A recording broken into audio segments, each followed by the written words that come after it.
blogging is one of the most valuable additions to your website. This is an amazing way for Google to see that you're posting relevant content consistently and help your ideal clients find you.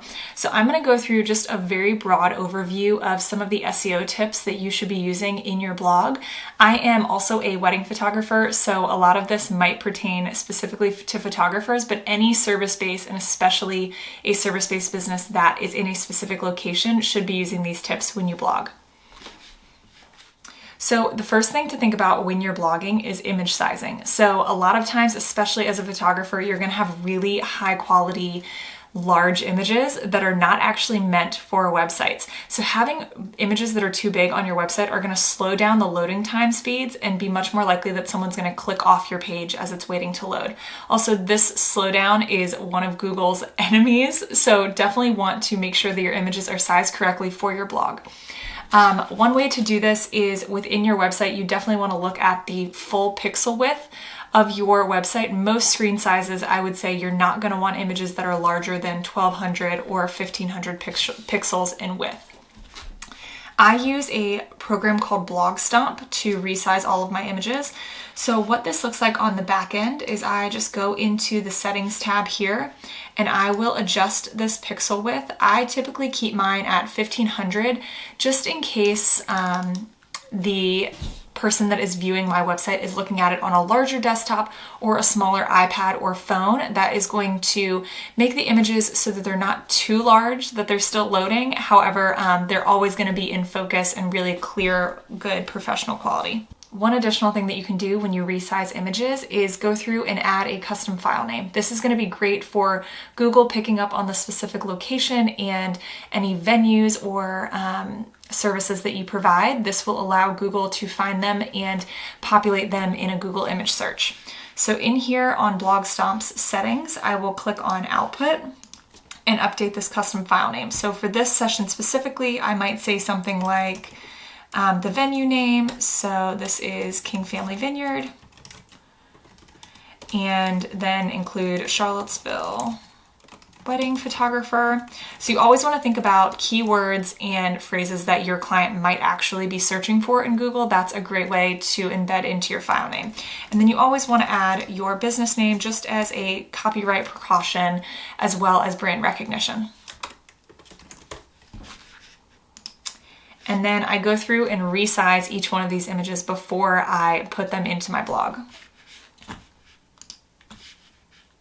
So I use Showit for my website, and they are linked and hosted together with a WordPress blog.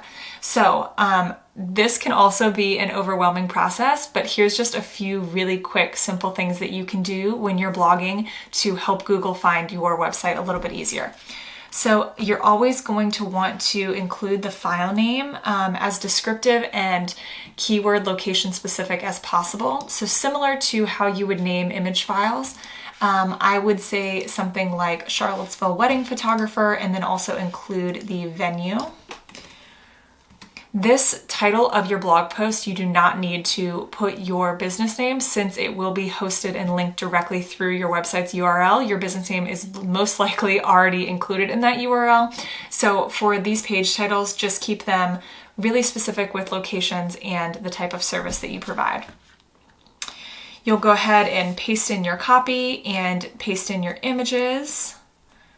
A few additional things, I'm just going to scroll down, a few additional things to think about within WordPress. There is a plugin called Yoast, which is your best friend. It's going to give you tons of tips for SEO. And it will also show you green or red on how you're doing SEO-wise. This can get very intimidating and it feels impossible to be in the green, but it'll give you tips along the way. So this is what it looks like on the back end. So I will make sure that I have a feature image and I've also selected the category for this blog. You can add things like a focus key phrase here, and then a meta description, which is what Google pulls in as that small little description box underneath of the page title. And then the analytics here will give you some additional tips. Some extra things that I love to do in my blog are add in additional outbound links, especially as a wedding photographer. I'm linking to additional vendors. This gives Google a lot of relevance to help decide what niche it should be categorizing your blog in. And it's also really helpful for adding credibility to your website. So one thing to be aware of when you are adding outbound links here, once you've pasted in the hyperlink, you're going to want to click on this edit tab and this little symbol icon there. Make sure that you are selecting open in new tab. This is going to allow viewers to click on that link and have it open a new pop-up window. This helps it so that people are not directed off of your website. You definitely don't want to drive traffic away from your website, but you do want to give your potential clients additional resources for wedding planning. I hope that that was helpful with just a few quick things that you can implement into your past blogs and your new blogs to help Google find you and boost your SEO a bit. If you are looking for a way to share more of your work with your potential clients and add your blog posts to your social media, you should definitely be using some sort of quick links page embedded in your website. So if you currently use something like Linktree, it's actually not great for your SEO since it is directing you off of your current website and not going to be as branded and personalized. So I do have a freebie in the description below if you are looking for a quick page that you can add to your website. Here's a little back end of what that looks like on desktop with some tabs that you can completely customize with colors and fonts, and also a small description about you section. So feel free to grab that below, and please comment below if you have any additional videos that you would like to see.